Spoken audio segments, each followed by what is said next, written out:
My name is David. Yeah.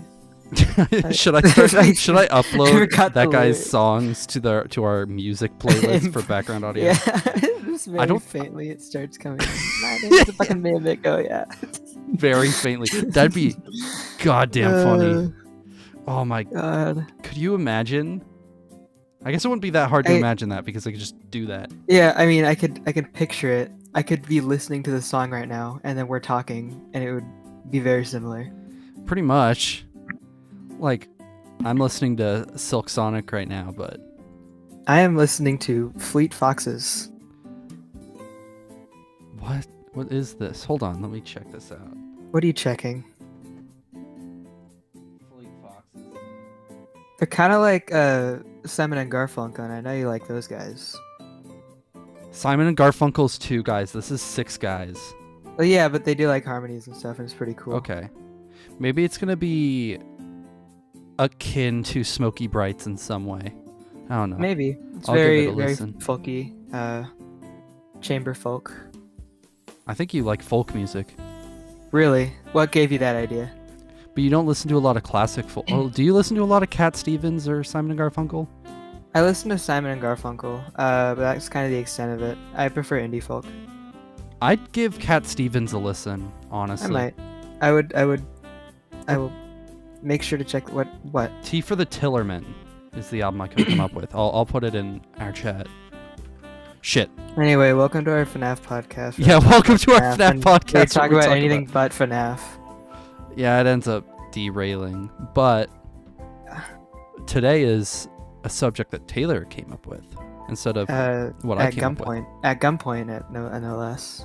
I did more or less go, all right, think of something. And then on the stage, before all my peers, I stammered out, yeah, look at the animatronics.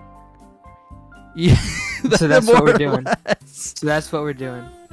We're discussing the animatronic designs across the games and their effectiveness. And as a piece of horror, mostly. Yes, which we'll get into.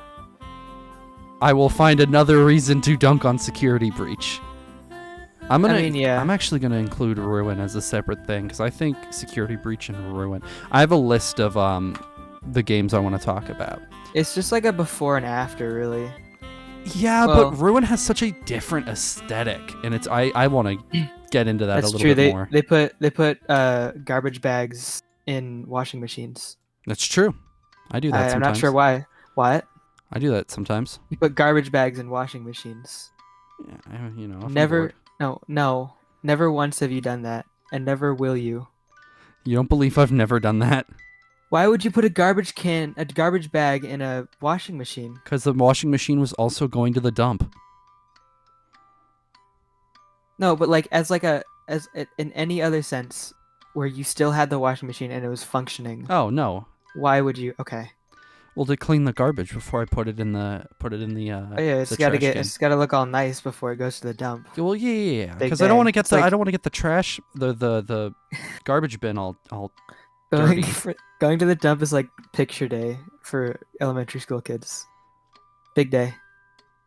No, have you been to a dump recently? I mean, yeah, it looks horrible. Every time I go to a dump, I feel like depressed. I don't know why. But for the garbage, it's like heaven, you know?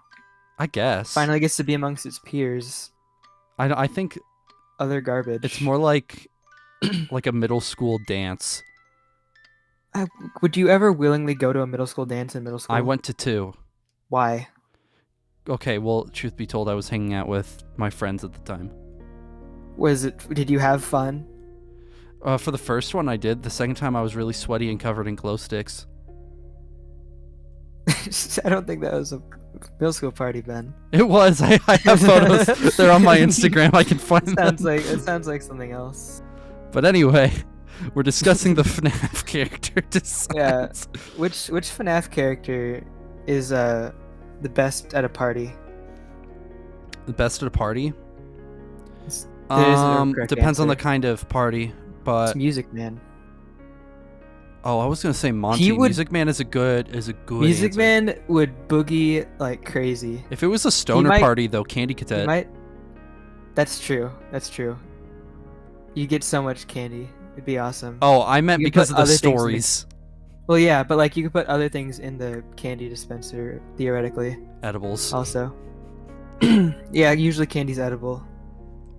Well, not what I meant by that, but okay. What? But Jesus, we've burned 5.5 minutes. Good. I don't actually want to talk about this. Do you not? No, I do. I'm joking. Okay. I just like saying things that aren't true and waiting for people I like to be lying. like, is that true? Yeah. That's like the Psychic Pebbles bit where it's like, you know, like Don't try. I'm not gonna copy that one. Impression. Don't try to do an impression. That's fair. I'm not gonna do that one because I don't know if YouTube would be chill with it. Spotify will. Just shout out to Spotify. I found out that there's a porn podcast on Spotify and that you can mark them as porn, and that's really funny.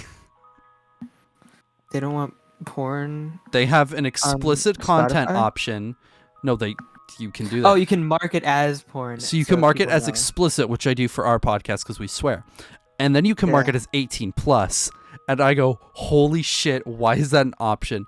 So we could have shown porn on the first episode. That's true. We could have. You could have shown Foxy and Bonnie kissing and being passionate. The thing was though, is on my screen record, I wasn't even capturing that monitor. That's fair. You did talk about it though. I did. I didn't edit it out. Very funny. No, of course not. I didn't even edit the bit where we were talking about BoJack. I just put a turbo sound effect. Oh, we did talk about BoJack. That's awesome. Yeah, last episode I had to put in BoJack sound effects. Yeah, that was awesome. I was looking through my files to see if I had a good sound effect to put in. I go, oh yeah, the what from Turbo would be good. The hell is Ralpho? I'm looking at the book animatronics. We're not gonna count the books. Ralpho is a rabbit with symbols. So history TBA. Mini Music Man. I love the FNaF wiki. No, he looks like a rabbit. Okay. Anyway, Five Nights at Freddy's 1. Those designs. What an incredible start to a franchise. I honestly think in many ways the designs never got better than FNaF 1. No, I think you're right on some levels. They never got better. If you want a gauge of iconicness, compare the designs of FNaF 1 to any of its subsequent successors, and like the average person would not be able to name the ones that going forward, but they would be able to name every single animatronic that appeared in FNaF 1. That's not fair. There's less animatronics in 1. There's fucking 4, 5 if you count. But they wouldn't even be able to name. But you wouldn't even be able to name like one of them from Ultimate Custom Night. In terms of original design, we'll talk about the endless copies puppet. Of things. Okay, the FNaF 2 is the exception. Springtrap. FNaF 3 is also the exception.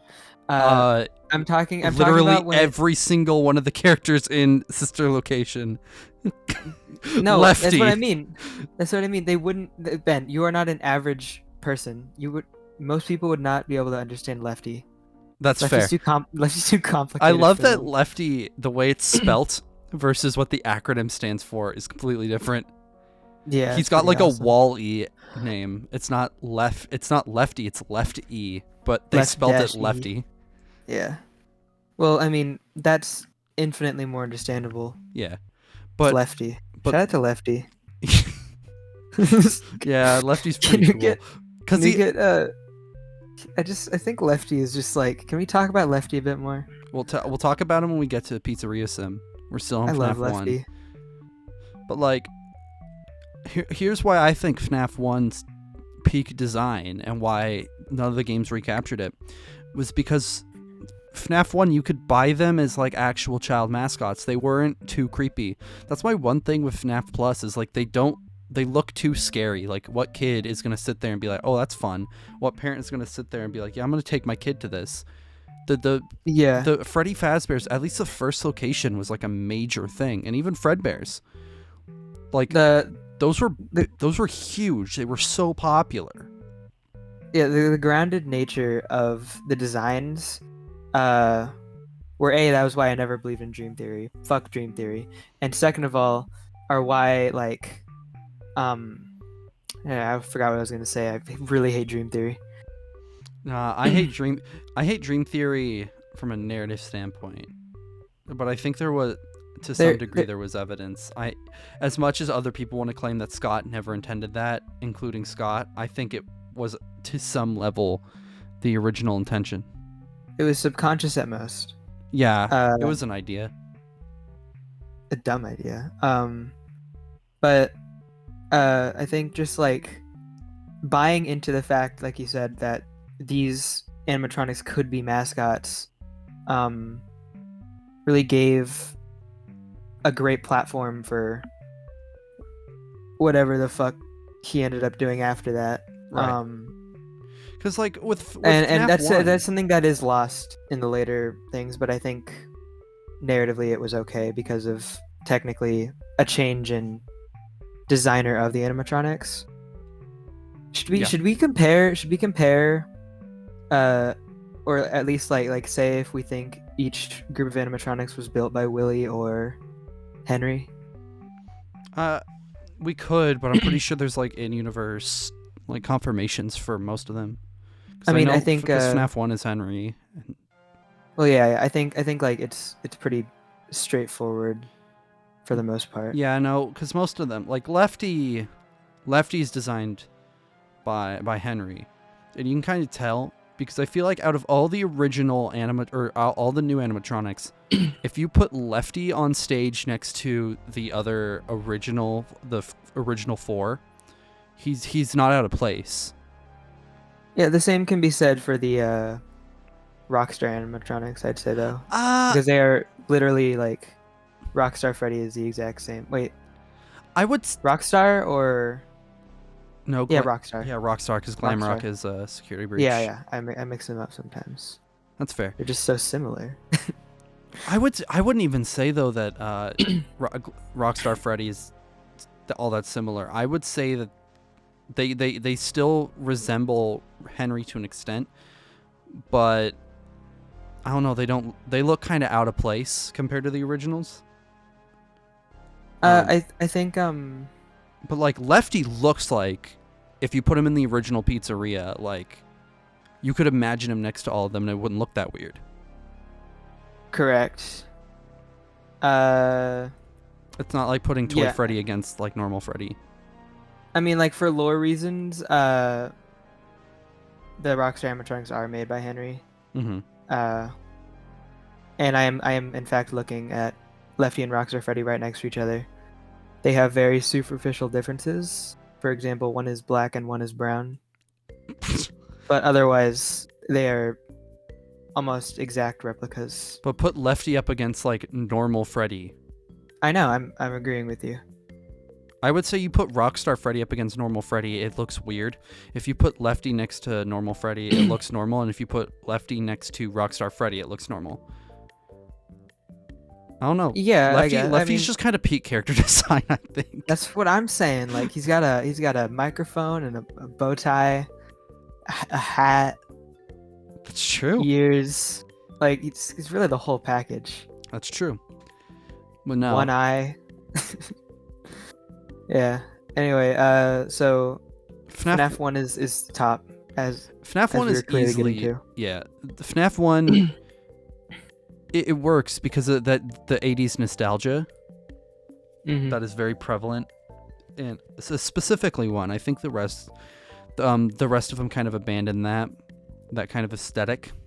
Yeah. People say that like Security Breach recaptures it, and I go, I mean, in terms of light, like the lights and visual effects, kind of, but like, yeah, the animatronics are too futuristic. But like FNaF 1 is the only game to have the animatronics match its setting, simultaneously look like creepy and unsettling, but also look like something you wouldn't mind your kids being around. They fit the vibe of the original pizzeria and the vibe of the horror game very well. Yeah, I think they are more believable as real life like animatronics that kids could interact with than like the things they were based on. Somehow they look less terrifying because they are just that like slight bit more robotic. Right. I think. And I do think that is kind of funny. Well, I also felt like, and this links perfectly into FNAF 2, that those designs, they're too futuristic. They almost resemble a modern animatronic too much. The toys? Yeah, the toys. They don't look something out of the 80s. I feel like the toy animatronic designs were like a key reason that people did for a while still believe that FNAF 2 was an actual sequel, just because they were like so much more like futuristic looking, I guess. Mm-hmm. Other than it just being presented as a sequel in the first place. That is well, it's a bigger location. There's more animatronics. And then the withered animatronics are insinuated to be the original animatronics from the first Freddy's location. If you're looking at it from the perspective of someone who's going into FNAF 2 for the first time, you'd have no reason to not believe that. Yeah. Until you realize that they fixed up the withered animatronics to be the animatronics in FNAF 1, but even then, you wouldn't know that because that wasn't a thing until significantly later. Yeah, the whole thing is very silly. I'd say it's probably the first like real twist that we got in the games, right? Like yeah, I would say so. Like we actually like there's something that we assumed, but then the rug got pulled out from under us, I guess. Well, it was interesting because that was one of the first times that Matt was really right about a theory, Matt Pett. Well, the first time he didn't really fucking try, did he? Yeah, not really. Not in the sense of like, I'm going to make something that is somewhat believable in any sense, and that will not be insensitive to real people who died. Yeah, like a real tragedy. Yeah. Like, that is crazy. I look at tragedies where if you exceed the Boston Massacre, it's a tragedy. I guess, yeah. I mean, we can talk about how the Boston Massacre probably should be called a massacre, but whatever. 4 people die in the Boston Massacre. Yeah, it was 4, I believe. And they're like, it's a massacre, and it's like, to my knowledge, not even that many people got like injured. I mean, that's probably one of the best pieces of propaganda in the world. Oh, because that kind of started a war. Oh, I was gonna say, need I bring up the Nazi regime? We don't need to talk about the Nazi regime. It's only episode 4. We talk. we are secretly a FNAF an anti-Nazi campaign. I don't think we need to advertise ourselves as anti-Nazi. I feel like it can be assumed. We're pro-Nazi. Guys, I promise we are anti-Nazi. Guys, one of us is Jewish. That's true. We're not Nazis. It'd be really weird if suddenly we got ousted for being Nazi sympathizers. He goes, he's a Jew. We have fun here. But yeah, FNAF 2. And FNAF 2, I think we've tiptoed around what we actually think of the FNAF 2 designs. I do like them. I think it reaches the highs of FNAF 1, but it has lower lows. Balloon Boy. Balloon Boy and Mangle perfectly encapsulate how I feel about FNAF 2 in terms of character design. Mangle is probably still my favorite designed character, just because it's so like scary. That was like the first you're thing talking I about remember, from a horror scaring aspect. me. Okay. Even in general, like that was the first like design that really clicked with me on something past like, oh, that's pretty cool looking. I thought it was cool how it like dangled from the ceiling and shit. That is cool, and I love the bite of 87 being which Mangle did. Yeah, which was Mangle. Yeah, it's kind of perfectly set up. It's pretty cool, yeah. I mean, the jump scare is almost like a tease. Yeah. Yeah. The puppet though. Thoughts on the puppet, Ben? I thought the puppet was the scariest fucking animatronic until I was like 17. Genuinely, there was nothing creepier to me than the puppet. It was the lack of eyes, the agape mouth. It scared the shit out of me. It took me so long to like kind of get over that fact. I think it was once I found out like what the puppet's role was and I really understood what the puppet was doing when I like kind of got over that it is terrifying as all shit. But no, the puppet is probably to date the scariest animatronic design. It's the most unsettling. It's creepy, and I don't know if it fits in fully with any of the animatronics. Well, neither does Balloon Boy, which is why I think that's why people think they come from sister location or something like that. Well, I think we're actually going to find out because the Secret of the Mimic is supposed to take place in 1974. 75? Yes, during in a circus, yes, I believe. So I think this is going to be Origins of Balloon Boy and the Puppet.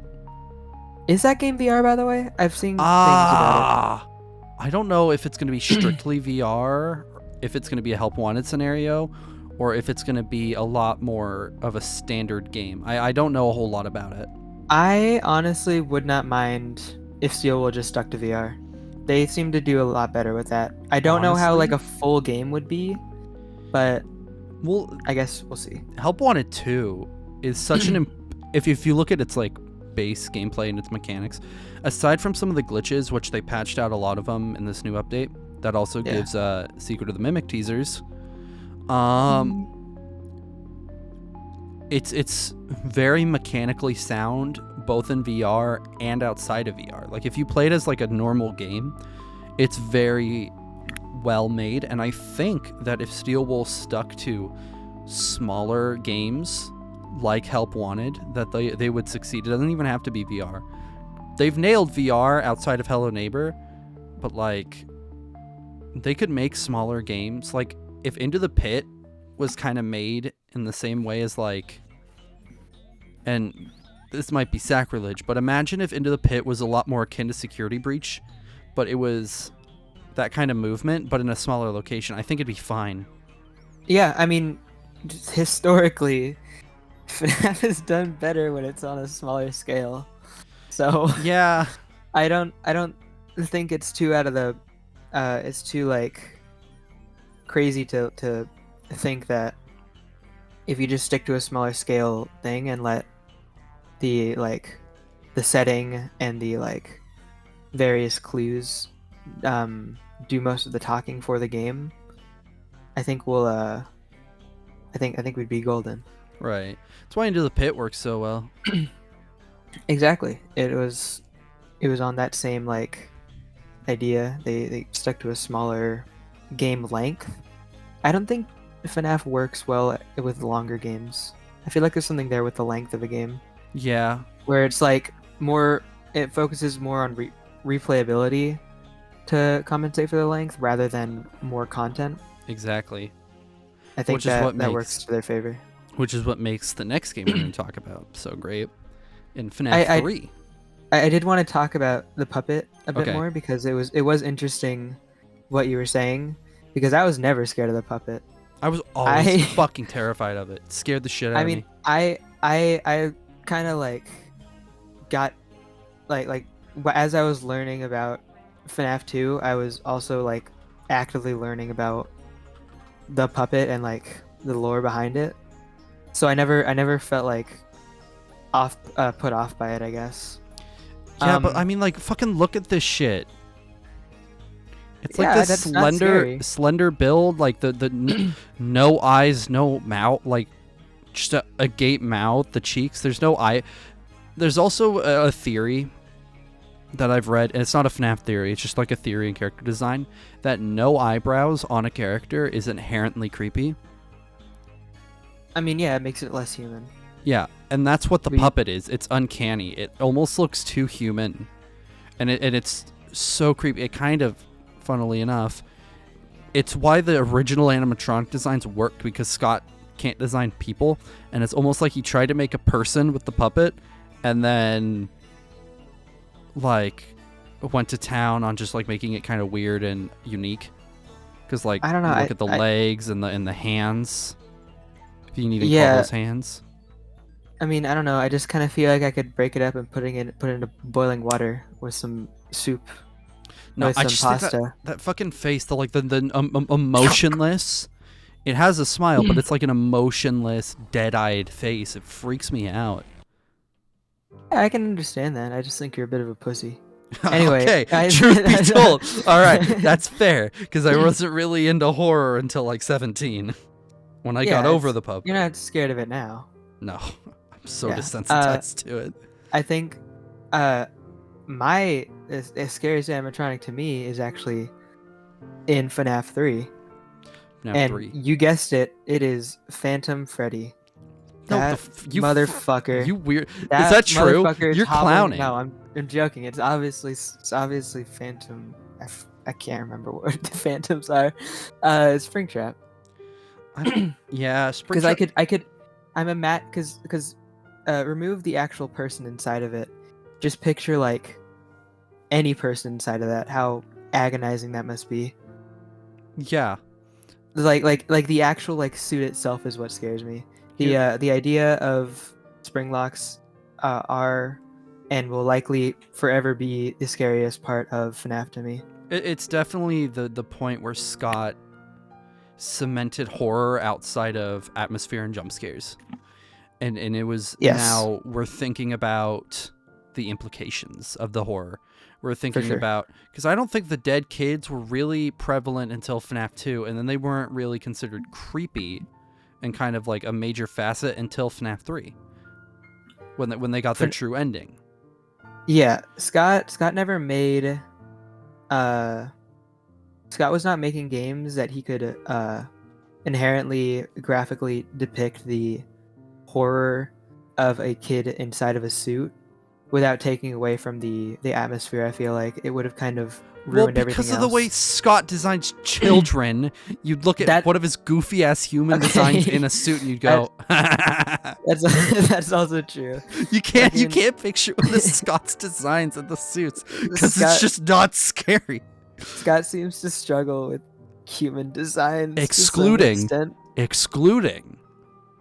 If you've seen the image of Springtrap taking off the mask and you see Afton under it, that's fucking scary. That's cool. I love that. That's the only time Scott's human designs kind of fit the aesthetic. Yeah, it was a mangled corpse that had been stuck in his suit for like 10 years or whatever.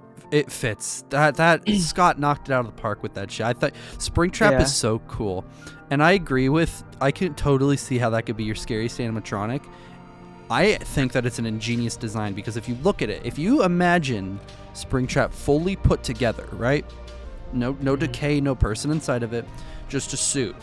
It's the same thing as the FNaF 1 characters. They're creepy enough to fit a horror game, but also not creepy enough where you would have your kid around it. Like a kid could viably be around that. I can buy that these kids would follow Springtrap into a back room to get killed because he's appealing enough as a character design. Yeah. When you put him in the context of FNaF 3, outside of his jump scare, when you see him around the hallways, he's big, he's barreling, there's chunks out of him. You kind of see what looks like flesh underneath. It's creepy. It's really unsettling and kind of formidable. It's the holes that that do me. Well, I know you have a... I don't know why I said it's the holes that do me, but you get what I mean. Well, what's it called? It's like trypophobia. Trypophobia. Yeah. It's not like insanely like upsetting like some other things are, like SpongeBob. I have made fun of you for being scared of Swiss cheese. No, Swiss cheese. We're not getting into this. I don't want to talk about this. You're an asshole and I hate you and I'm going to put you in a tight spot. No! For context, I have very severe claustrophobia. Which is why I'm surprised that Springtrap isn't like even like more scary for you with the spring locks and being like trapped in that suit. Yeah, the puppet is trapped in a fucking box. Like an Iron Maiden. A box that it can No, it's just not. barely You fit can in. open the box. It can open the box. What do you mean? I mean, that's true, but like imagine if stuff gets like if you put like a stack of books on top of the box and it can't really open it. Well, that's scary, but I'm not a fucking twig demon. I think I could like chew my way out of a box. I've eaten worse things than a bit of cardboard. You would. I one time my mom had to take me to the doctor because I ate so much paper. That's I don't want that to be cheap, but it probably it just like nonchalantly was just like munching on it and like you were there, I think 4th grade, right? Did you have? Oh no, never mind. Okay, I was like, I thought you had. No, I had 4th grade. 4. That was. Oh fuck! That was and. I had Mrs. And then. Okay, we're gonna have to. I'm gonna censor out all these names. Yeah, we don't want them to get contacted. Oh, whatever. I don't want people trying to find him. Yeah. That would be a funny way to get doxxed, though. It would be a fun way to talk to. He was a great guy. I fucking loved him. Yeah, I'm sure you had good teachers, and I got the fucking schmucks who kind of sympathized with Nazis one time. We'll talk about that another time. Whoa! I don't. That's a conversation after recording. What the hell? We'll talk about that later. Okay. It's very interesting. But anyway, FNaF 3 is definitely. We're just gonna talk about how FNaF is underrated again. FNaF 3 is underrated again. Yeah, we always do this. Okay, listen. Because FNaF 3 gets hated on. And yeah, I will admit, the jump scares in that game are kind of trash. But that is easily where the atmosphere and Springtrap's design carry the game. It's got fun gameplay. It's got great atmosphere. I argue it's got the best of Phone Guy, and Phone Dude is hilarious. That's what I'm saying. He got threatens to put you in a fursuit and make you walk around and say boo. That's funny as hell. I think that's where like half of the Phone Guy jokes from Day Shift at Freddy's come from. Probably. From FNaF 3. Did you play all 3 of them? I haven't even played a lot of the first one. I've been waiting to play it in call with you. And then we're both busy 100%. At different times. I'm free all day today and probably also tomorrow. I'll talk to you about tomorrow. We'll talk about tomorrow. Okay, sounds good. But today I don't work. We're stalling because we don't want to talk about FNaF 4. God, fucking FNaF 4. Okay, listen. Oh my god. Look. How did Scott fumble the bag on every facet of FNaF 4 except for the minigames? It baffles me. Every character design in that game is god-awful. Every one of the Phantoms looks bad. Even the Halloween update, those Phantoms look even worse. Nightmarion is one of the worst character designs I've ever seen. The FNaF world models for them look better. That's true. That's true. They look, weirdly enough, they look better in FNaF world. Yeah, the little chibi cutesy versions. Marketable figures that Funko will never sell. Oh, come on, Funko!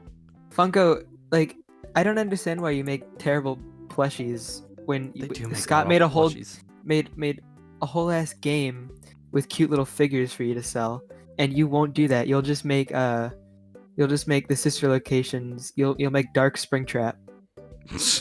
And that's a different character from Springtrap. They'll take the FNaF AR models and put them in. Yeah, of course. I find it so hard to hate on Funko though, because of what they've done for the local community. Because they're based out of Everett. That's true. I can't. They're a local company, and they've done so much for the community. Like they own a field and they sponsor a local baseball team, and they have this whole cool like attraction in Everett. I can't hate on Funko. However, what are you doing with FNaF? The company seems relatively chill. Yeah. But as with most things, the fans ruin it entirely. Have you ever met someone with a pop collection? Yeah. So like care to gaze at my pops. I have a Funko Pop. I have two. I think I have a Fun Time Freddy one. I have Spider-Man. Oh, baby! I also have one. It's the logo or the Aqua Socks. Oh, that's sick. Yeah, they manufacture the Funko frog? Pops. Yeah, you can get like Aqua Socks Funko Pops. Pretty cool. That's gonna alienate anyone who's not from like the greater Seattle area. Pacific Northwest. But like the greater Seattle area, like from like I would say Seattle Federal North. Way to like Arlington. You're not gonna know what the fucking Aqua Socks are. Dude, I don't even know what you said. I know what the Aqua Socks are though. That greater Seattle area. Yeah. I will say the one cool thing I thought that might have saved at least one of the models in FNAF 4 is a teaser, a pretty famous teaser, I think, in the grand scheme of things, of Nightmare Foxy with the tongue, the freaky tongue. Okay. I was like, that's pretty cool. I wonder if they do something cool with the jump scare. He got rid of that in the game model, and it's not actually part of a design. So like the one like kind of redeeming trait that like could have like given one of these characters some kind of personality at the very least, that he just got rid of it. Yeah. Well, I will say there's one cool phase of Foxy in FNAF 4 where he's kind of like peeking out of the closet and you see his hook. That's kind of cool. Oh yeah, yeah. That's scary. Yeah, that's true. But that's more so like framing and like atmosphere, which I think. No, even FNAF 4 fumbles. I mean, if you're looking at it from like a like dreamy, like not like quite there, like recollecting the thing, it might be cool, but there's just too much details on certain things. Yeah.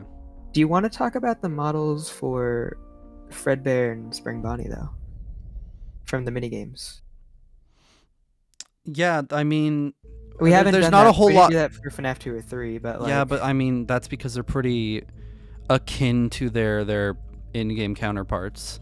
I wouldn't mind looking at the sprites, because I think that it's like. I think they peaked with 3. I think that the sprites would be a better conversation for when we get into the FNAF minigames. That's true. That's true. Because I do want to talk about the mini games on their own, because they honestly do all the lore lifting. For sure, for sure. And Scott's evolution with like sprite work is pretty interesting, I think. So he has gotten better. He got a lot better, yeah. I think it's pretty cool. It kind of peaked with Sister Location. I tend to agree. We don't see. I would agree if we saw more of it, because That's I think true. we only got that little thing. But speaking of Sister Location, Nope. Wait, do we want to talk about FNAF World? I put it on the list. We're talking about FNAF World. Okay. Because I've been playing it. FNAF World, yeah. I was too harsh on FNAF World. It's a lot of fun. It is It's frustratingly awesome, laid out. That gameplay loop is frustrating. But goddamn it, if it's fun. There's a fan like recreation that like kind of like polishes it up a bit. Does it? It's called FNAF World Rebooted, I think. And there's FNAF Reboot. So I'm gonna start. Because I watched a bunch of videos on FNAF fan games. I've been watching a puppy. Like I've been having to keep an eye on a puppy, so I've been like in the living room keeping an eye on him so he doesn't get into shit. And I've been watching so much like FNAF content. Like my research has become weirdly in depth. It's just me sitting on the couch playing with a puppy. But I've been watching a lot of stuff on fan games. I think I'm gonna start including fan games, and then whenever I take that footage, I'll put the Game Jolt link. All right, this is FNAF World Redacted, is actually what it's called. Redacted. Yeah, I'm actually was planning on playing this later today, so just shit. I'll give it a look. Yeah. But they're gonna add like extra content, but yeah, shout out to that game. Yeah, but we'll start getting some fan games in because there's some good ones. Good ones for content. But anyway, FNAF World. Yeah, the models are funny. They're great. I dig them. For the most part, yeah, for sure. They do their part very well. I think. Oh God, do you have a favorite? Do I have a favorite? I do. What would you say your favorite is? You say yours first. Puppet. That's a valid one. I was gonna say Toy Bonnie. I like. Oh, Toy Bonnie is good too. I think the Puppet one's cool. I think. Oh man, I just realized that Helpy like looks a lot like a FNaF World model. I think that's what I was looking at it. I think Helpy might have been. I think you intended as a DLC to FNaF World. Oh, that would be awesome. Could you imagine if Scott made like a DLC and he included like every single character thus far? So instead of there being like what is there, like 30 characters in Help Wanted, there's like 107. FNaF Endgame. Dude, that's basically awesome. What fucking Pizzeria Sim is. I mean, you're right. My other two, I'd say like runner-ups. If am I allowed to have runner-ups? For sure. Okay, Lulbit and Spring Bonnie. Okay. But you know, I don't have much to say about them. I just think they're cool. That's fair. I think Lulbit is crazy. Lulbit is kind of a cool design, but isn't it does look like an OC. Well, it does look like an OC. You're very right. They were in a 5 Laps at Freddy's. Lulbit made that game apparently. Oh yeah, 5 Laps at Freddy's. I gotta play that eventually. Yeah, I haven't played it either. You want to play it, Ben? If it's online. If there's online multiplayer, I'll get footage of it. We'll put it in. Dude, oh hell yeah. Okay. But like, oh man, but FNaF World, there's not a lot to talk about FNaF World because it's literally just all of the character designs up to that point, but like made a little cutesy. That's like the marketable plushie meme, but with turned into extensive marketable plushies. I love the trailer for FNaF World. No, it's awesome. It's a lot of fun. It's an underrated Scott Cawthon troll. Well, and then he put lore into it though. That's the funny thing. Yeah, it's lore relevant. If you look at that as Michael piecing together, or not, it's Cassidy. It's not Michael. If you look at it as Cassidy piecing together the memories of Crying Child, putting him back together, and then allowing him to move on, then it's very lore relevant. The thing is Scott said it's not canon, and I think that he denounced that because people, after he said it's not canon, they go, "Oh, it wasn't that bad." Yeah, they just like, "Oh, hang on a minute, Buster. That's a little hasty." Yeah, I like FNaF World. It's got fun designs. It's got charm. It feels like, well, it's definitely not a game that the fans wanted. It's just not something that Scott wanted to make. I don't even think now. Like if you were to pitch FNaF World now, people would be like, nah. I feel like they would eat it up. I mean, I would. Should we? But I liked FNaF World from the beginning. Should we count the shitty like platform shooter games that Scott made as a joke? Is it Space with Freddy too? Freddy in Space 3. The FNaF movie game, which is just Freddy in Space. Yeah. Which is honestly pretty fun. I have some footage of it. I mean, it's just I put it in the last episode, I think. Pretty simple Metroidvanias, I'd say, but like. Yeah, they're fun. They're pretty silly. Yeah, I like them. Yeah. I don't have much to say about them. I think the sprite work's fine. I don't know. I think the design. I was never really looking for a Freddy in Space character design. But I sure got it, and I didn't really care about it when it came out. Yeah. I don't think I actually put that footage into episode 3. It's okay. We do all of our editing live. Yeah, more or less. I mean, I just like kind of slap a bunch of footage in a timeline and then some background audio, mix it a little bit, put our audio in, and then make sure that's mixed properly. And it takes me like 20 to 30 minutes. Sweet. It's not hard. Anyway. Yeah, there's really, I don't know why I included FNaF World. There's not a lot to talk about. I mean, it's funny. It's funny. It's a very good troll that ended up having lore relevance. It's just, and the characters are well designed. They're very fun. I think Scott should be in charge of making like the toy designs for FNaF, because honestly, if he can pull off FNaF World that well, imagine how well merch would look. That's true. I find it a little odd that he does not take more like control over his merch. But he did recently, like, the reason we have so many like official models now is because he was suing all the like third party companies that didn't have permission to like sell stuff. Right. And so he needed like proof that he owned the designs. Yeah, which is great. We got slightly reimagined versions of the FNaF 1 characters. Which is great. Sister location. Yeah, yeah. You're supporting contention in the fucking FNaF community. People do not like the sister location designs. The only one that I have a problem with is Yendo. I'm pretty chill with all the others though. I would say Ballora is mine. I don't like Ballora. I don't like your design. I also stopping myself from making a joke. I fucking because I'm gay. I don't like your massive fucking honkers. No, I just don't like that character design. Yeah, I do like fair. I like the fan theory though that they're sex bots. I forgot where that came from. I know it was stupid though. Didn't I this might just have been a dream or something that I had. Didn't Matt mention that Ballora was adult entertainment in a video? I think I don't know if that's was true. That it was meant to draw the parents' eyes away from the animatronics while they kidnap their kids. Yeah, but how successful? I don't know if Matt Pat. Well, I don't think they got any kids. Yeah, I was like that's kind of funny because like sister location isn't really looked back on all that fondly, and I almost wonder if Scott predicted that because they weren't all that good at capturing kids. Like Baby kind of lucked into it. Yeah, I mean, she did her job, just got the wrong kid. The one kid that she shouldn't have gotten. The one they should not have killed. The one. Oh, okay. Don't. It's a different spirit. It's a different spirit. I swear to God, what if the one you should not have killed is Elizabeth? Oh, that'd be funny. I think. No, it's not true. But like, let's consider the ramifications of this.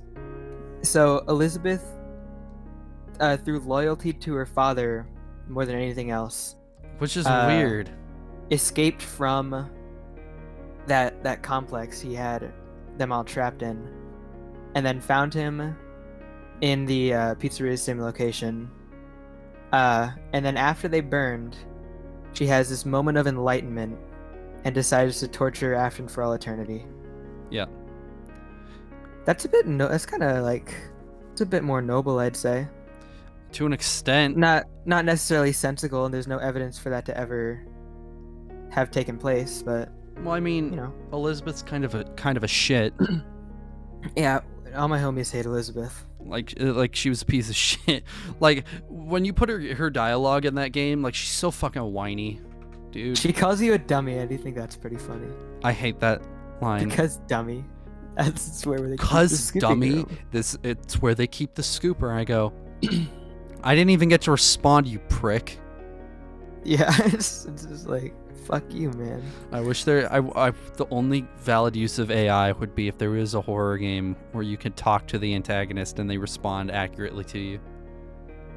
I mean, AI would have to be good, and also a lot of other things. There's a game where you're a vampire and you're trying to get into people's houses, and you record your like audio for like saying why you should be allowed into their houses, and the AI responds. Is that like the It's kind of like Death by AI.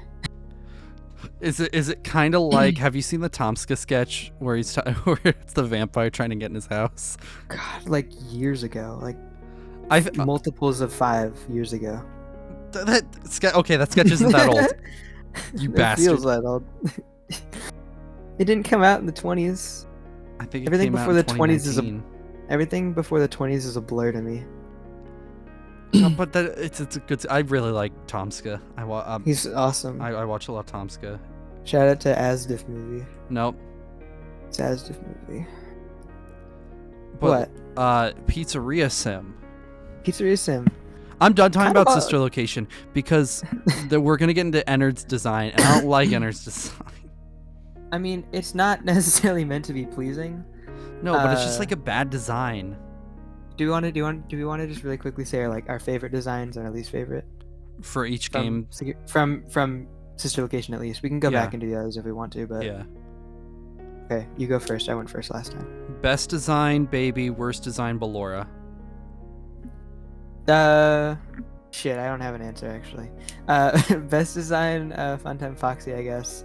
Worst design, Yendo. I don't count Fuck the. Yendo. I see, and I don't take too much problem with Yendo because, I mean, he does look a little chonky to be in Funtime Freddy. He just looks like you caught him peeing his pants. I don't like him. He doesn't have eyelids. His eyelids are on the. Yeah, quit looking at me, dummy. He doesn't have eyelids, man. He's the endoskeleton with the eyes attached. They don't. The eyelids are on the shell. I would rather spend a day with Electrobab than ever talk to Yendo. Oh shit! At least Electrobab can charge my phone. What do you think about the mini arenas? Okay, I would say those are scarier than the puppet. I did get a little freaked out by them. They're the same thing as the puppet. The puppet just has makeup. I don't think they're scarier than the puppet though. I think there's well, I stopped being scared of them after, what was it called, like Room for One More came out, the book where they like started like stuffing themselves into the security guard's mouth. Oh, that's how you day spell by day mini arena? with 2 E's? Yeah, what the fuck? No, that makes perfect sense. Okay. Ballerina Here's has why 2 I E's. don't. Here's why I'm not scared of the mini arena designs. To me, they resemble Ghostface too much. That's fair. Like, I can kind of see. Yeah. I'm gonna put 2 images in our chat so you can see what I mean. If you're for our fans at home, just Google those 2 images. But like, honestly, yeah. Like with the puppet, there's like the cheeks and the lip and the tear streaks. With the mini arenas, they're too blank, and it's very apparent that the head bit is smaller than the what's inside. It's like its kind of inner shape is smaller than its head's. Like, look, there's empty space in there. You can see it. It's just like a peg with the thing slotted onto it. Yeah. But I mean, that's kind of like, it looks more like a mannequin that way, and I think mannequins are probably just a bit scarier than puppets to me and marionettes. And I guess that's my logic for that. I don't. I guess that's where we differ because I don't find mannequins scary at all. I do see how uncanny valley it is, but like it doesn't bother me. Yeah, I don't really. Dolls and puppets creep me out. I don't really find Sister Location scary in the first place, so I don't really... No, it's not scary. It's just kind of annoying. And again, part of why I hate Ballora, and it's not just because the character design. I let that bit of the game piss me off. I don't like her song. Too cryptic. Her section in the game where you're crawling through and not getting caught by her. Bad. Horrid. Too complicated. Sucks ass. Yeah, I almost improved by Help Wanted 2, but not even. They just kind of added an obstacle and a way to distract Ballora, which is kind of fun. I think Sister Location's issue was that all of its horror was very scripted. Yeah. So everything did not have much of a lasting impact after the first time. Well, we were kind of talking about this in episode 2 when we were talking about the gameplay, and yeah, there's an unpredictable aspect of it. It's because it's all chance, right? It's true. Yeah. In Sister Location, there's no chance in it. It is all scripted. It's if you do something wrong, complete the objective the way it's intended. Otherwise, bah. And I go. Yeah. Punishment for something I did wrong rather than almost giving the illusion that it has a mind of its own is not as scary. When you play Resident Evil, any of the Resident Evil games, those are scary because they have AI, right? Like they chase you and whatever. There's aspects to them. Alien Isolation works because that AI is smarter than you and scarier than you.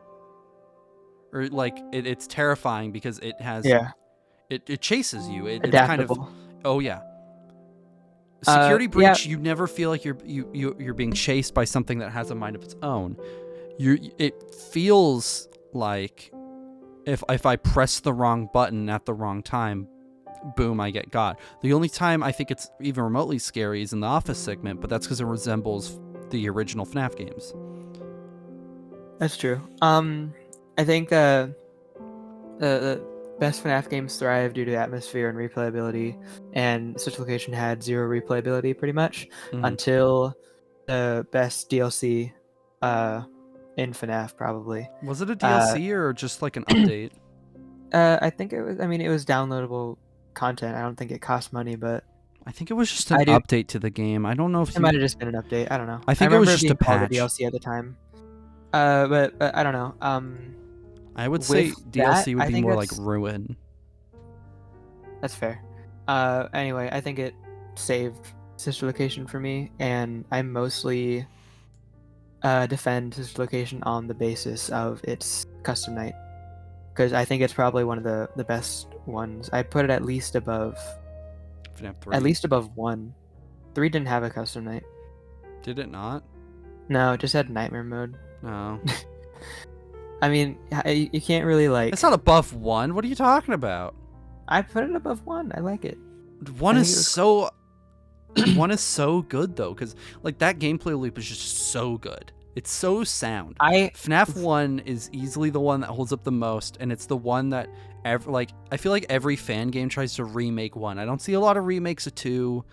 You see some of 3, maybe 1 or 2 of 4. No, but like everyone wants to remake 1 because that game, the fact that it's native to 720p, the fact that it's like it's showing its age, but that gameplay loop is so good, is why FNaF 1 and its custom night is like, that game's almost like a perfect game. It's lightning in a bottle. I think that's just a difference of opinion. I'm not at all discrediting FNaF 1. I just feel like Scott kind of perfected that. Like, I'm not calling it original, I'm calling it he just kind of refined it. I would call it very refined, and I think it's like a recipe you've toyed with 30 times and you've really gotten it down. Yeah, pretty much. I just think, and also the addition of keybinds, I really enjoyed. Oh, baby! Sorry. That's what makes going back to Help Wanted. God. I don't know why I made that sound. I thought that was a soundboard at first. No, that was a lie of Ben reaction. No, that was crazy. What I was gonna say was that's why Help Wanted, generally, that's like what I go back to play FNaF 1, because the fact that you can switch your cameras with WASD and you can close the doors and lights and stuff with keybinds. Yeah. Also, Help Wanted, you can like look over and press it instead of like how it kind of is where it's like a collage. It's like you're tethered to how your head looks. I kind of feel like in FNaF 1, it's almost like how your eyes move. You're not moving your head, you're moving your eyes. Yeah. I mean, you're assumedly having to actually get up and press the buttons in a realistic setting. The office is probably bigger. Help Wanted works because it makes it smaller. Yeah, it shrinks down the office, which it should have just been smaller in the first place. I don't know. I think it makes sense that it's that big. Because every fan render puts like lockers and stuff behind it. Yeah, that's true. So like that's supposed to be like a bigger room. Right. So yeah, I think it makes sense. But like when it's smaller, it's a little more claustrophobic, a little more visceral, a little more. It makes a little more sense that you're reaching and pressing the buttons instead of getting up and getting to them, which is what the fan games do. I think just like as like a final thing before we move on to the GOAT, I think I think FNaF Sister Location's custom night, it takes the scriptedness of FNaF Sister Location as a whole, kind of, and then adds just enough of a sprinkle of the random bullshitness of FNaF 1 and 2, which is why they're so well loved. But I also think there is a genuine detraction of the fact that, especially in 2, there's just times where you cannot win. But for each animatronic, the mechanisms in FNaF Sister Location are like so tuned, and you can predict them. And then the challenge comes from remembering each one and like muscle memory, but also working to defend each of them in tandem, and making sure nothing gets out of hand. Right. And like usually, almost every time if you win, it is like very very close on the harder ones. So like it, in terms of challenge, it is the most balanced, I'd say. And that's just something I prefer. But Yeah. again, that is solely personal opinion. I think we like 1 and Sister Location Custom Nights for the same reason. Probably. I think we can both agree though 2 is the worst. Oh yeah, I don't like 2 as much as I used to. I never really liked 2. I thought it was never the scariest outside the puppet. I thought, okay, for starters, the fact that there are things in that game that you can't prevent, like if Balloon Boy takes your flashlight, you can't. Yeah. You can't really fight back. Like immediately, that shit stops being viable. The fact, for sure, if you have the mask on, you can't like keep the puppet at bay. And the fact that you have to look at a specific camera when you're trying to, manage all of, and there's so many animatronics to manage. So you're like managing all this whilst also, making sure that the puppet doesn't jump out and get you, whilst also making sure that you time Balloon Boy just right. Yeah, it was very quantity over quality. Mm-hmm. I'd say the main reason that FNaF kept trucking along was kind of due to like the unstoppable like force that the fandom had become at that point. Well, that's why FNaF 4 exists, because everyone was like, and Scott said this in the Daco, or this, I think either the first or the second Daco interview, was he made FNaF 4 because people didn't like the jump scare in FNaF 3. Pretty much, yeah. That was like the key reason for it, and it kind of shows. Yeah, because like those games' jump scares are definitely better. Yeah, for sure. But everything else is worse. Like genuine quality, yeah. He kind of really just focused on that. Scott was really gunning for a good scare, and I will give him that. It is a scary game on the base level. If you're very manufactured fear though, yeah, just because you have to listen so hard. Yeah, it's taking the best aspect of FNaF 1 and 3 and 2 to an extent, the listening, which is like listening out for things. For sure. And then making that the gameplay loop. Yeah. It I'm always like begrudging when I call FNaF 4 like the quote unquote scariest game, because the jump scares will almost always get you just because of how hard you have to listen. Yeah, it's kind of like it's simultaneously an fuck. The character designs being they're scary. They're overblown. Yeah. And in that way it does work. But it's so quick. Like everything happens so quick, and it's like a stress response mixed with like being startled. Which it's why I never play FNaF 4. It is creation of stress and then a very quick release of that stress at once. Which anyway though, I wouldn't say is fear. No, that is panic. Yeah. Anyway, FNaF, Sister... no, we already did Sister Location. We're going on Pizzeria to Freddy Fazbear's Pizzeria Simulator. It's his Pizzeria Simulator. Yeah. Even though it is completely possible to never get any version of Freddy in that restaurant. Lefty shows up in the salvage minigame, no matter what, I'm pretty sure. Yeah, but he's not a version of Freddy. He's a puppet. It's a bear. It's a bear. It's a bear that makes it Freddy. So is Ned Bear. Exactly. Ned Bear's not a Freddy variant. Yo. No, every bear is Freddy. No. Yep. No, Ned Bear is different. There's not a single bear that is not Freddy. Ned Bear's awesome, dude. I love the FNaF Pizzeria Sim has simultaneously my favorite and least favorite character designs ever. That's fair. Because I hate the fucking juice clowns. That shit shouldn't have ever been put in the game. But I love the what are they called? What? Describe them. Happy Frog, Mr. Hippo. Oh, the mediocre melodies. Yeah, I love them. Hell yeah. Orville. Those are my goats. Orville Elephant. Happy Frog. That's what yeah, dude, they're so good. Pig Patch. Pig Patch. I love that people go back and say, "Oh, Scott knew about these characters by FNaF 3 because look, they're wearing the vest." And I go, "No, that's not what." He just put different colors on. Yeah. No one was wearing mediocre Melodies masks. These are deep.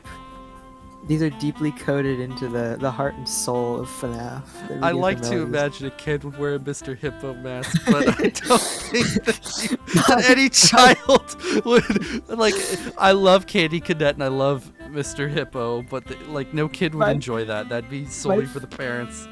My favorite animatronic is the one that goes on long rambling tangents and likes to talk about how he feeds birds.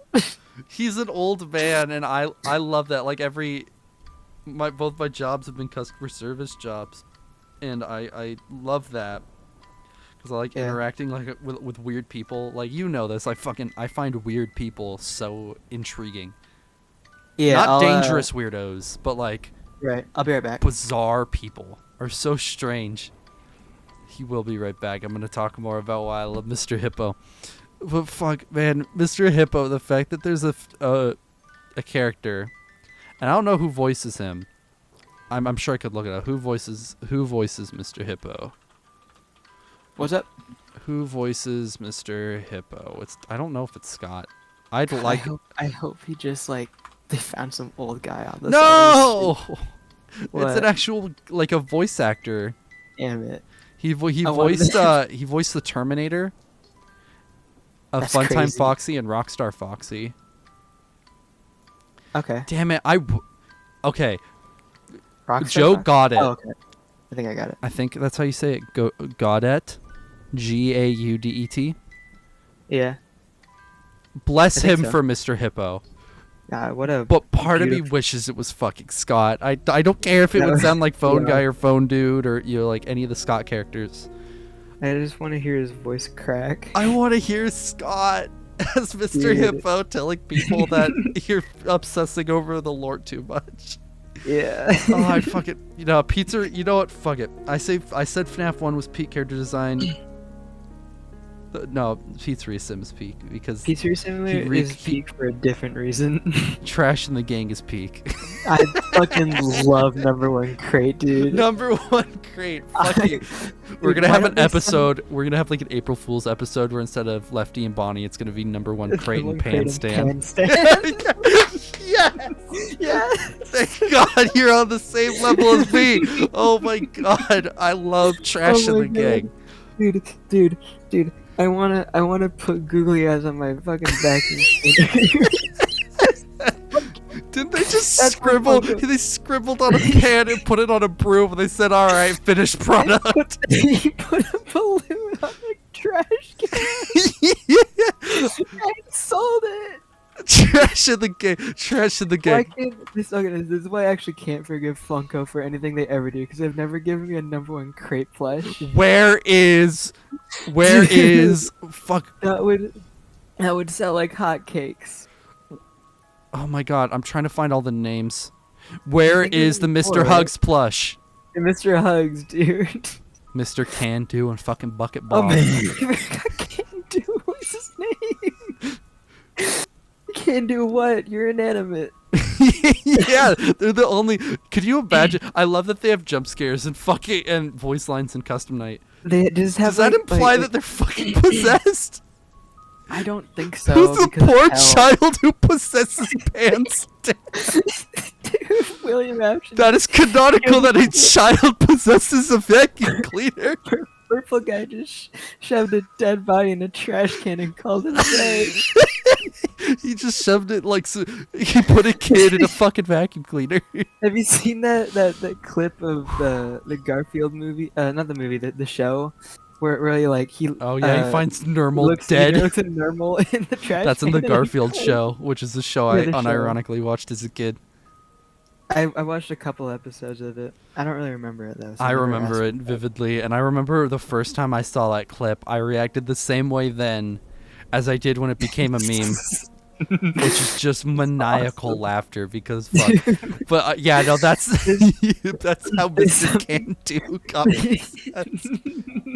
Alright, here's my headcanon. Nermal possesses Mr. Can Do. Dude, can you imagine William like with an evil grin on his face as a child is crawling away? Wait, how does number one crate get possessed? He bashed the kid's skull in with a fucking crate.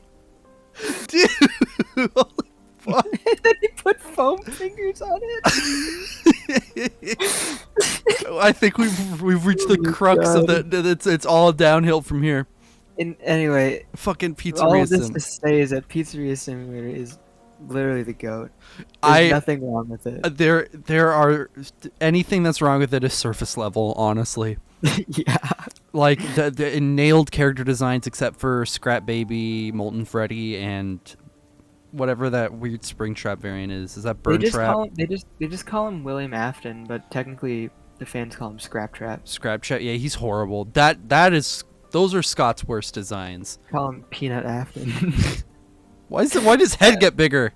Like, dude, you look at the difference. In the fire. Yeah, I don't know why, but like hold on. He got a cartoon bruise on his head when someone like a bit of debris fell on him. Yeah.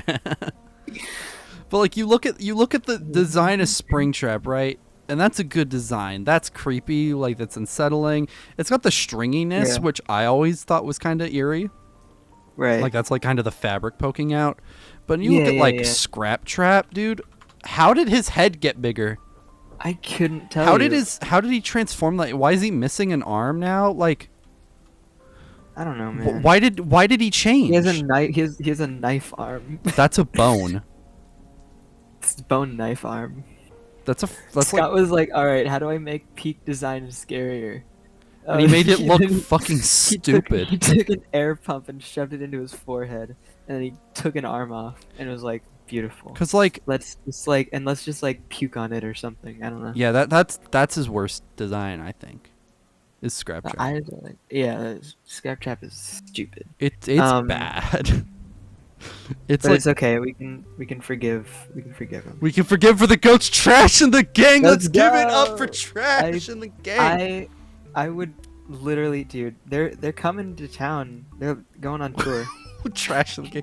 Where's the trash in the gang pizzeria? They just sit on the stage and don't do shit, and everyone goes wild. And they play like fucking Gangnam Style. They play For What It's Worth by Buffalo Springfield. There's something happening here.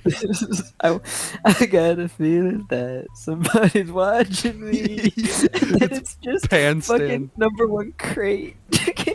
I have a great family Halloween costume idea. Oh, can I be Mr. Hugs? I want to be the vacuum cleaner. Mr. Hugs, yeah. Are we gonna film it like how they did R2D2 and they put a little person inside of him and they have him like crawl around on the floor? My costume.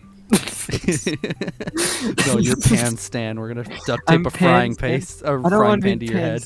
I want to be the goat. You want to be number one crate?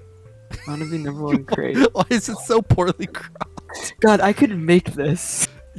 I'm sure it wouldn't be that hard. You just like wear a crate. Oh, someone did make it. Yes, that's amazing. No, that looks exactly like the game. Like the face is a little off, but they got it. Oh man, it's artistic rendition, dude. How did Scott make this? It's How did Scott design number one crate? How did he do it? Oh fuck, my audio got all weird. Uh-oh. Hold on. Speaking of bugs and poor design, let's talk about security breach.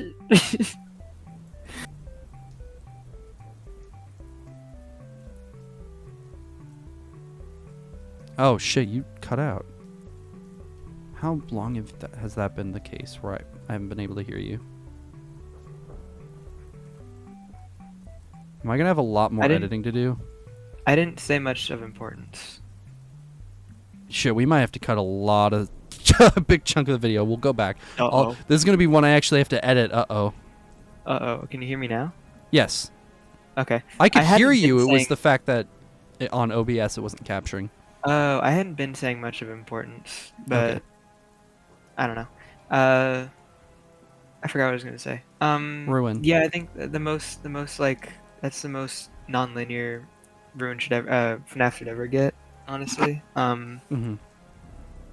But and again, it just had to fix a lot of problems in Security Breach, so it couldn't have been. Like, it was never going to be another masterpiece. No. But it got them back on track, and that's what matters. Yeah.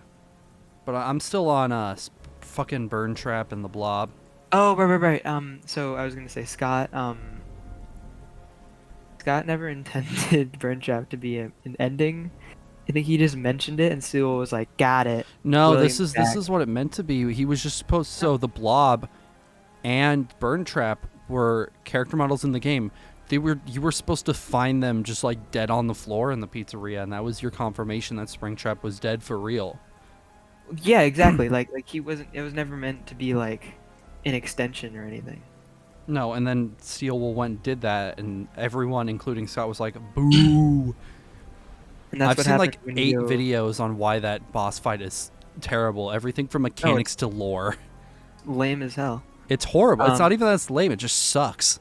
It was also lame. Yeah. Yeah. You know, whatever. It's stupid. And now it's the Mimic, and I go, sucks.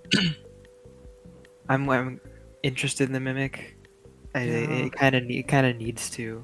Well, that's a cool twist in Ruin. Yeah, that's true. I think they can definitely do more. They can do some cool stuff with it. The question is, will they? We'll see. Yeah, I guess so. I think it's April of 25 where we'll either get a trailer or something.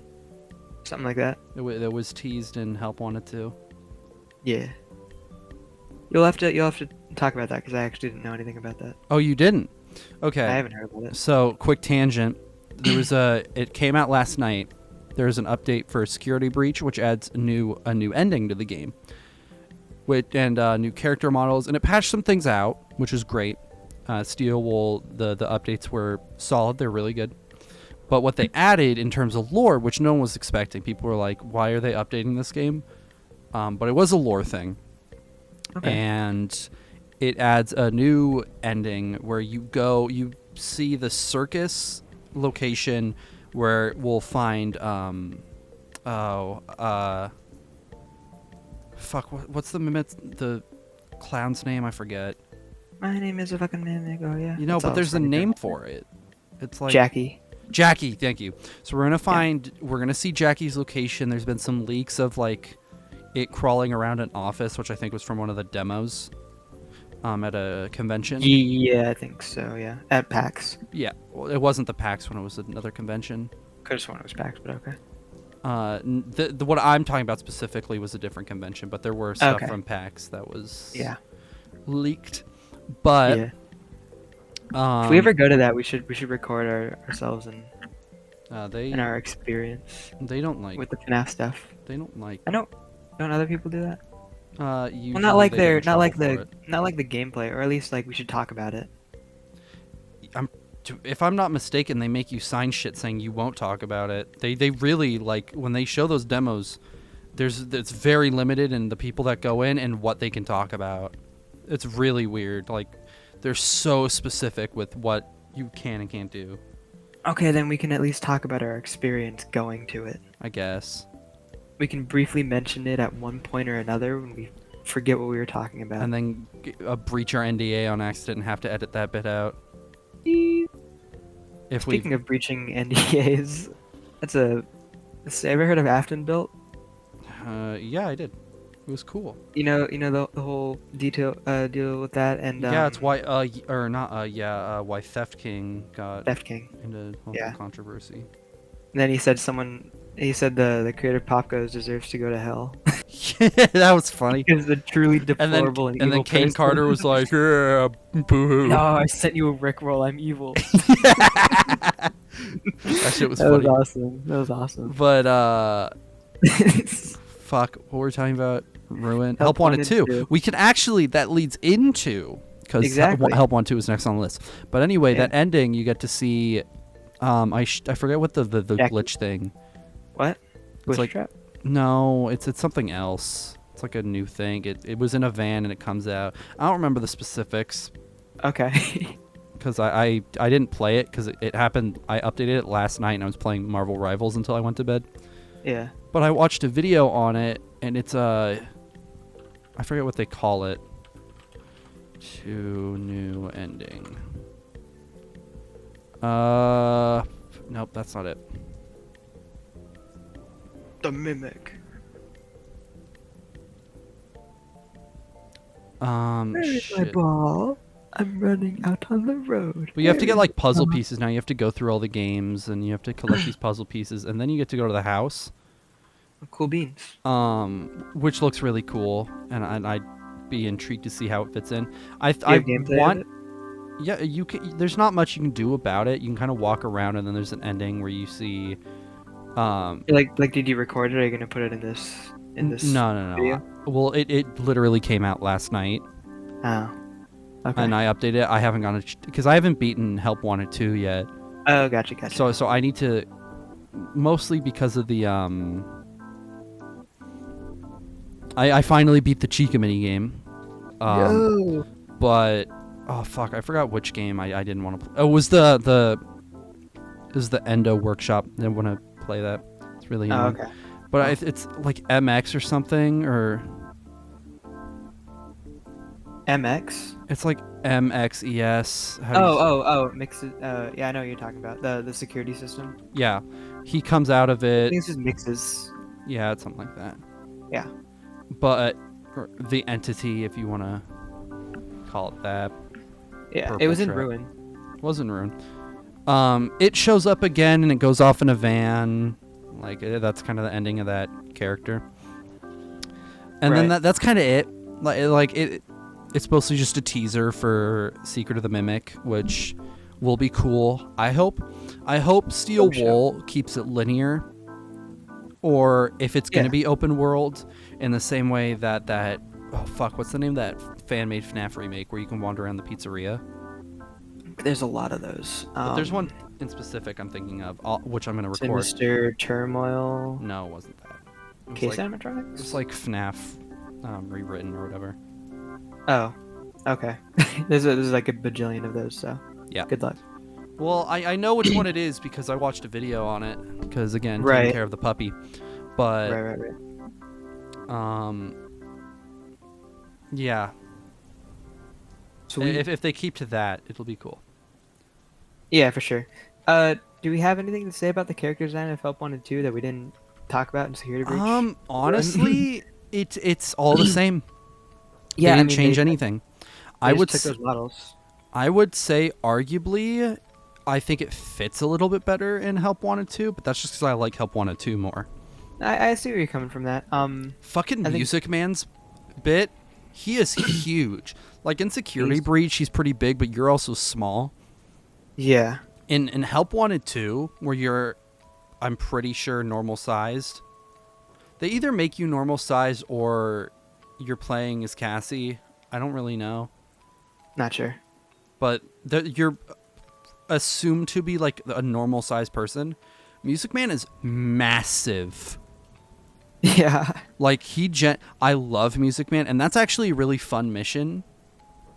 Or that level where you're doing the Music Man shit while you're also trying to fiend off the little mini guys.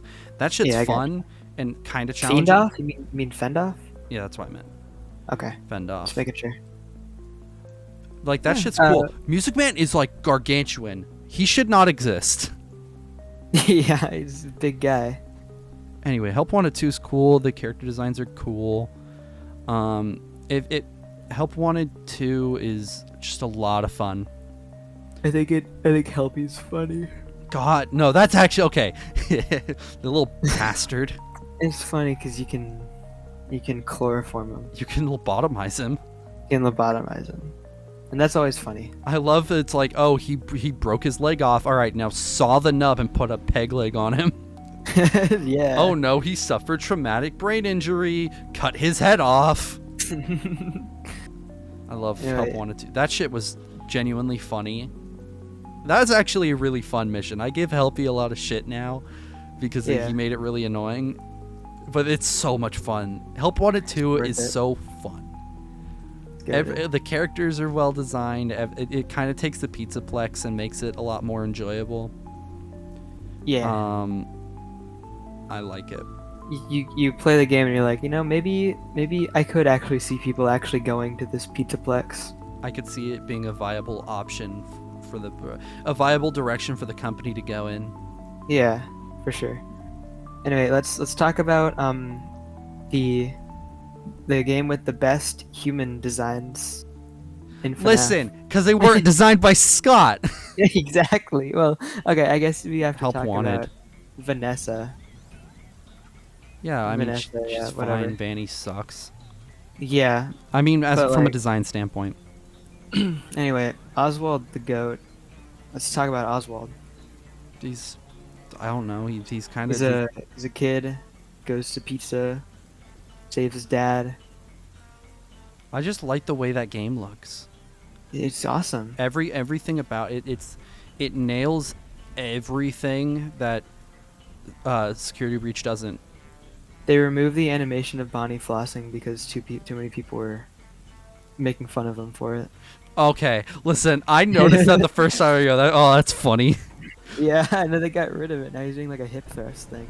That's even funnier. It is. I mean, it's not like the way you're probably thinking about it, but yeah. Oh, is he not like pelvic thrusting, just like? No, he's not like.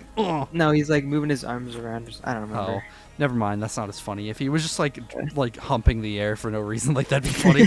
He's a guitarist. He's just humping the air. That'd be crazy. He's doing yeah, like a full rock star mode. Yeah. Like Mr. Kroll.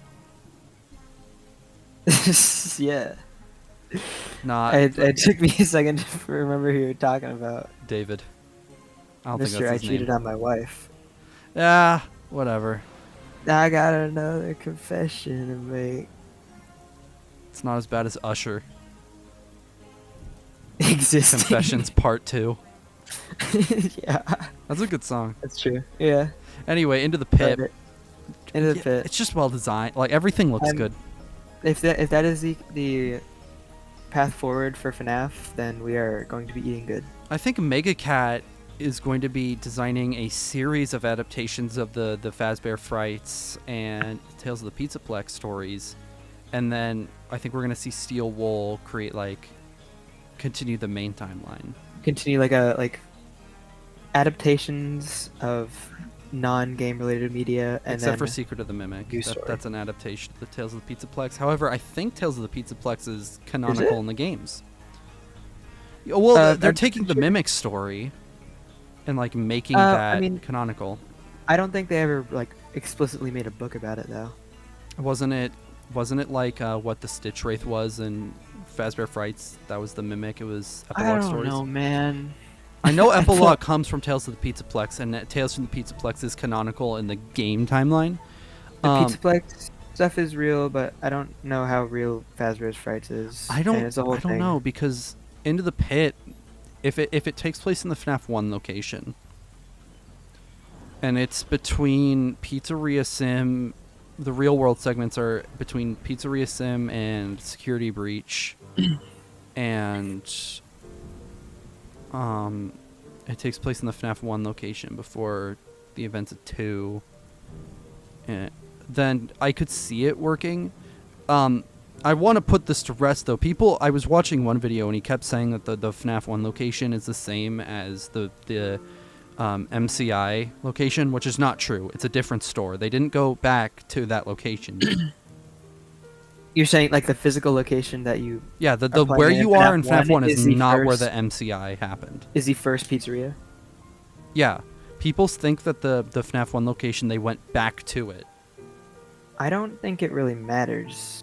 But it doesn't. I think that Into the Pit takes place in the MCI location, which makes sense. Yes. Yeah. And that is our first sighting of the missing child's incident location, not the FNaF 1 location. That's why it's not accurate to that game. Yeah, I agree with that. Because it's a different location entirely. Because I can't imagine why they would ever go back to the MCI location. There's too much evidence. They'd have to... I imagine it would get burnt down or whatever, destroyed. It doesn't make a whole lot of sense for them to go back to it. Fazbear, Yeah. Fazbear's a lot of things, but like they're not gonna go back to that location because there's too much of a risk that they'll find something there. If there's ever gonna be a company that is like superstitious and paranoid about stupid things, it's Fazbear. It's Fazbear Entertainment. And Tesla. Like they will make stupid business decisions and cut corners everywhere, but they also believe in ghosts. Mm-hmm. And that's a great business model, I think. Yeah, but no, the FNaF 1 location is not the same as the MCI location, and if Into the Pit is canonical, I think it's isolated. I don't know if the Mega Cat games are canonical. We'll have to wait for confirmation on that. I would assume they're as canonical as their source material. Okay. But well, yeah. But Into the Pit is different from the book. It's not a direct adaptation. Well, the quote unquote like true ending is right. I think so. But no, they It's changed the a same, lot. Same thing where the white yellow rabbit like hangs himself and stuff. Yeah, that's Afton. Wait, no. They never call him Afton. They never call him Springtrap. They never call him Springbonnie. They very specifically only call him the Yellow Rabbit in that story, I believe. Yeah, but it wouldn't make. Which is actually the same as in the movies, which is interesting. Yeah, but we know that to be Afton in the movie. Well, yeah. And I think like that's how it is Into the Pit. Like I don't think in the book that's Afton, because if the book continuity, no, it is not Afton. I think it is in the games though. I think that's our first instance, and I don't know if he hangs himself. At the end, like when you beat him or whatever, I'm pretty sure it's how it ends. It's been a while, but I think it makes more sense if it's a manifestation of the past, because he's like going into the past or whatever. Mm-hmm. And in that case, I feel like it is the safest option to just assume it is non-canon, because I don't want to put time travel in FNaF. It's main canon. Unless you look at it, which I did see that it is, instead of it being time travel, it is the remnant of the dead kids left over, giving them visions of their memories. I mean, if it's not in a way that you can like, if it's just a vision of the past, I'm more open to that. Yeah, that's what I think it is. I think that makes more sense.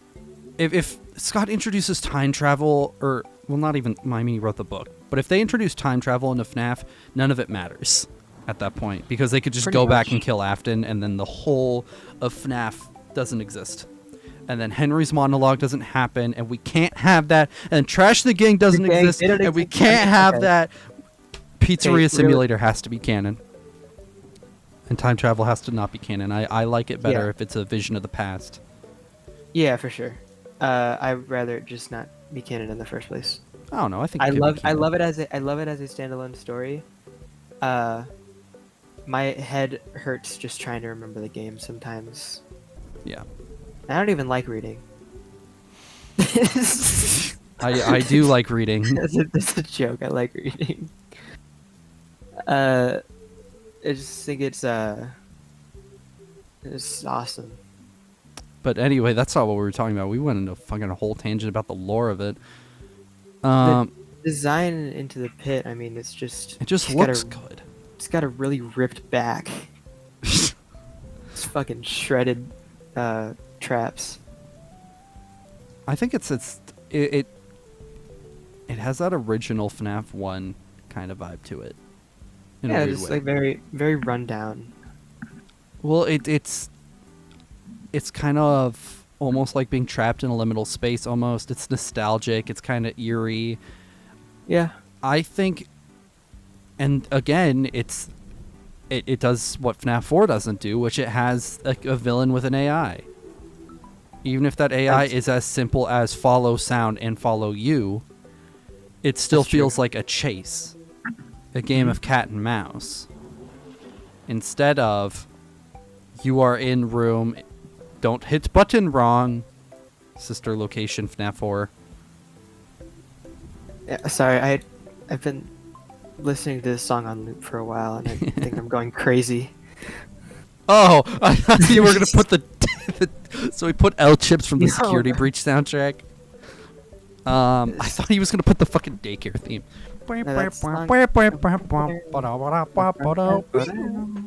I think Sister Location has good music. We can talk about that at another time. We'll talk about the audio of FNaF because the evolution of audio. Yeah, because like from that just leads sound into the effects to actual Scruffy Watch videos. watch the Scruffy video. That is your assigned reading. Oh, dude, both of those videos are good. Can we give assigned reading at the end of every episode? No, because it's the same video. Oh, this is the only time we differentiate. Yeah, we're like, go watch the 8-hour 45-minute FNaF breakdown. And now we're speedrun. Well, we also did the tech rules one. We were talking about design. Yeah, it's go. I'll put the episode 2 because I put the Scruffy video in the charge complete. In the I really hope to God that didn't go in. We'll see. I have to do enough editing as is potentially. Yeah. But yeah. Yeah, I'll put the FNaF or the episode 2 sources credited playlist in because I actually do have the Scruffy video in there and also the tech rules and the FNaF breakdown. I think they're all really good sources of information. Yeah. And they're also they're all they fit the conversation that we're having well. Oh man, I love this conversation. I don't know if there's much more to say. I mean, we could talk about Secret of the Mimic. We could talk about how Jackie looks. I'm hungry. I just typed in Jackie and no further context. I got a fucking Natalie. I got a fucking Natalie Portman movie. Yeah. That song. I'm not gonna put it in the background. I'm not gonna put. Okay, I'm gonna put his YouTube channel in the description because his music is really funny, but. Fuck, Jackie's box is. I think it's funny, and I would love it if he kept making music akin to that. I want him to not realize. Definitely is. I want him to not realize why people like his music, so we get it's more songs like it. You want him to be like Chris Chan. I want to no. Where he doesn't realize that people are making fun of him, but he thinks that he has this huge following. I want like Tommy Wiseau. The Room before he realized why people enjoyed the movie, and we get more of The Room. It's like Tommy Wiseau became too self-aware, so we could never get like when those filmmakers who make a bad movie that people love, they never can do it twice. Like Tim Burton, if you watch Mars Attacks. Like, he's trying to make a bad movie, and it works because he just takes elements of other bad movies and cranks it up to 11. Yeah. But, like, The Room could never happen again because every flaw in that movie, Tommy Wiseau is now knowledgeable of, and he knows why it doesn't work and why people think it's funny. And he would lean into that, and it wouldn't be as funny. He wholeheartedly believed in himself. Exactly. He believed in that vision, and that's why people like it. He thought, oh, I've got something here. And he didn't. Now, he has since come around, and he's like, okay, well, any publicity is good publicity, and they like the movie, and there's no, like, ill will towards me, or, you know, like, whatever. He still can never make a second Room. There will never be The Room 2. There'll never be a Tommy Wiseau movie quite like The Room, unfortunately. And tragedy. I want that to be the same as the guy who does the Jackie's Box song. You should direct the next FNaF movie. I should? He should. Tommy Wiseau! Yeah. We're less than a year away from it, by the way. Big stuff. I think we're exactly a year, isn't it? December 15th? December 5th.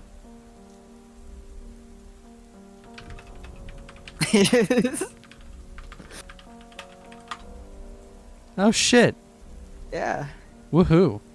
Yeah. I see those, and then it showed me 3 other movies, which is Megan 2.0, Sonic the Hedgehog 3, and the Black Phone 2. I'm actually very excited for the Black Phone 2. I'm curious to see where they go with that. Alright. Have you seen the Black Phone 1? No, it's about like a child kidnapper, right? Yeah, okay. You might actually dig it. So it's a movie. Yes, it is about a child No, just kidnapper. because I like FNaF doesn't mean I like No, children but kidnapping. this is where it's cool because it's from the perspective of the kid, and there's a phone in the basement where he's locked, and he's talking to the ghosts of the dead kids, and they're trying to help him get out. And it's so like it's not a particularly scary movie, but it's so cool. Like that as a film, like an aspect of a film, and that whole like he's talking to the kids, and they're like all pissed off because they're dead or whatever, and they know they're dead. Yeah. And they're like, at first they're like, help me, and then they're like, okay, here's how you can beat him. Like, we learned these things before we died. It's so cool, and they visualize it really well. The movie, I love The Black Phone. It's so cool. It's such a cool movie. I think you'll like it. I'll watch it if you watch it with me. Okay. I don't like watching movies on my own. I do. Unless they're like very specific niches that I need to just like. Or The Hangover. Like, or the I never watched. I'm not gonna watch The Hangover on my own. Really? I watch it by myself all the time. I don't really laugh a lot when I'm on my own. I get a lot of like, I get a lot of like giggles when I'm with other people. Damn. That makes watching movies more fun. Bro, I could be totally isolated and like, if I have something mildly entertaining to laugh, I'll laugh at it. I have full range of emotion by myself. That's very impressive. It's not dampened. I'm very impressed by you. Congratulations. Oh, thank you. I can accept this award. I give you this award, most emotive person. I'm staring at William Afton driving home from McDonald's. Why does he have a double chin?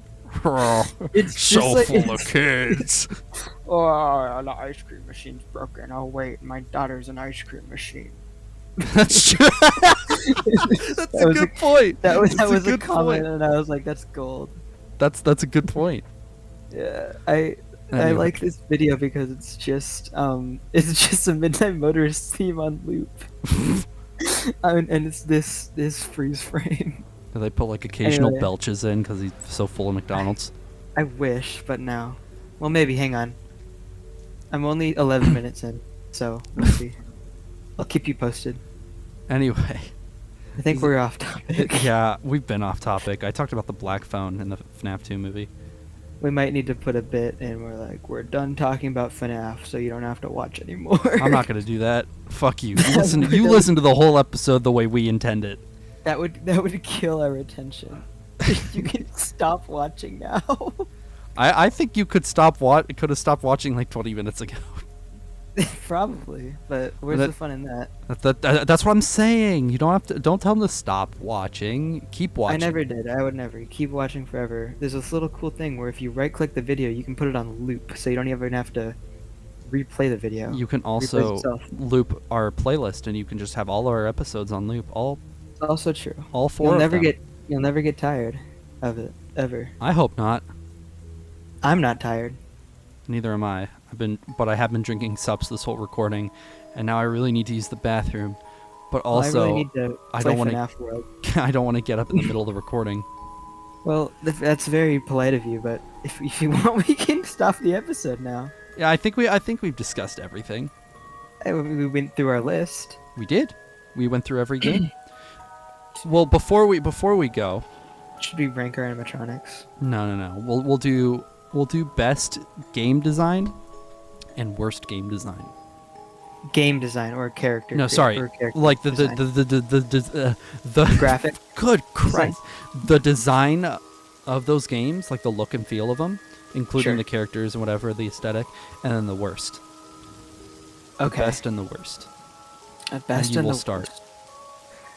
So the best one in your opinion is. I kind of want to start with the worst because I think I have a hot take. Based on what we said, I feel like I have a hot take.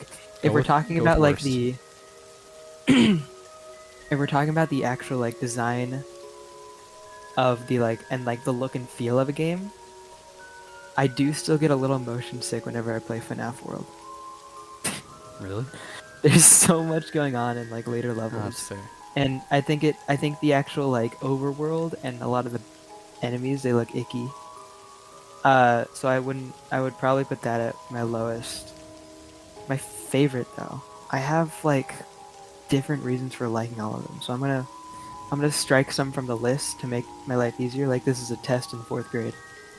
Right on. I wouldn't take 4 sister location, security breach, or anything past security breach, or Except help for Help 1 wanted. and 2.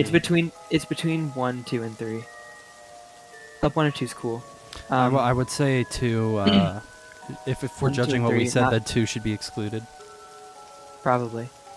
I would probably say 3 if I'm being honest with 3 is your myself. I best? think 3 is.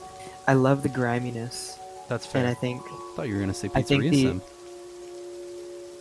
no, Pizzeria Sim is very close. Okay.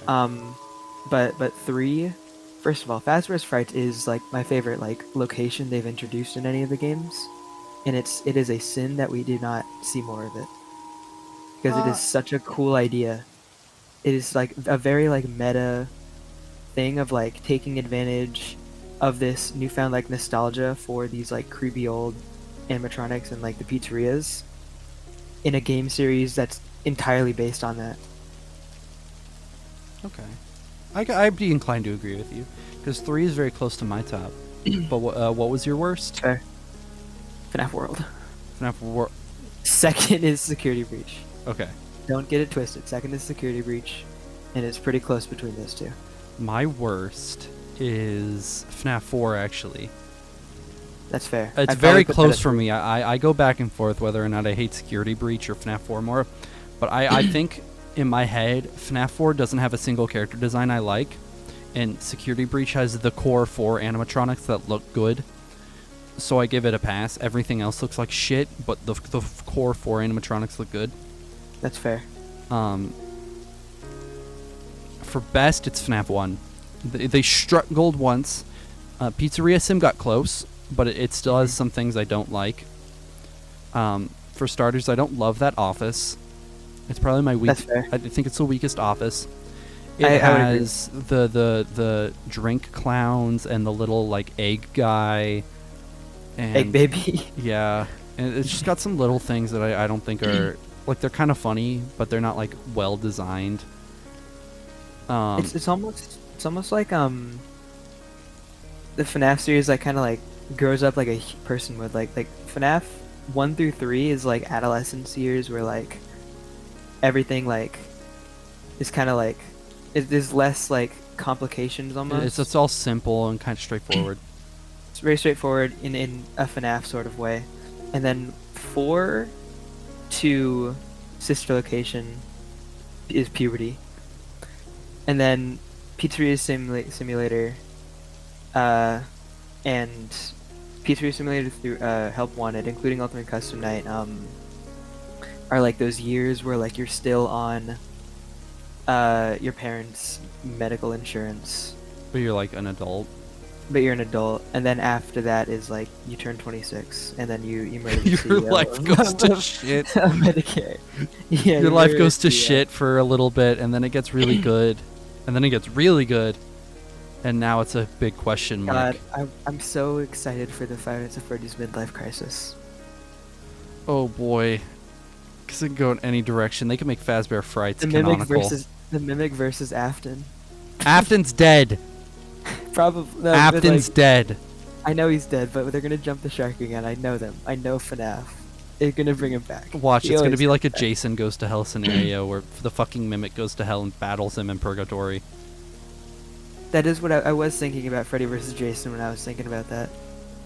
Oh, you're saying they reprogrammed the Mimic and he goes to hell and he kills William Afton? I don't say they reprogram him. Whatever entity crazy, is though. in the Mimic goes to hell and in Purgatory fights Afton. Or there's just a pit in hell and it becomes like, we get like a platform fighter like Smash Bros, but it's FNAF. And they have enough characters to make a fighting game. They do. They made a karting game. They can do that. That's true, but I don't want it. Technically, if you're wondering, the Mimic is pretty much just, it has the soul of its creator the creator's kid inside of it without. It's got David. My name is David. Yeah. And then the Mimic just kind of like copied that thing or whatever. And Right. I don't know. I didn't read Tiger Rock. I haven't read It's canonical. I know. I'll get around to it maybe if I feel like it. But with that said, I think we've gone on a long enough tangent. Almost 2 hours. Yeah, 1:55. 54. 55 now. It's actually no, it's 55 with 50 seconds. Oh, okay. I would know because I've been recording this. Fair enough. Anyway, it's probably going to turn out to be more like an hour and 30 something. Yeah, because I have to cut some stuff out. Good luck with that. I will. I will edit it out, and I will. You should listen to William Afton on his way back from McDonald's. While I think I'm going to listen to the Goofy movie soundtrack. Anyways. There's only like 2 degrees of separation there. Anyway. Goodbye. You cut out. Oh!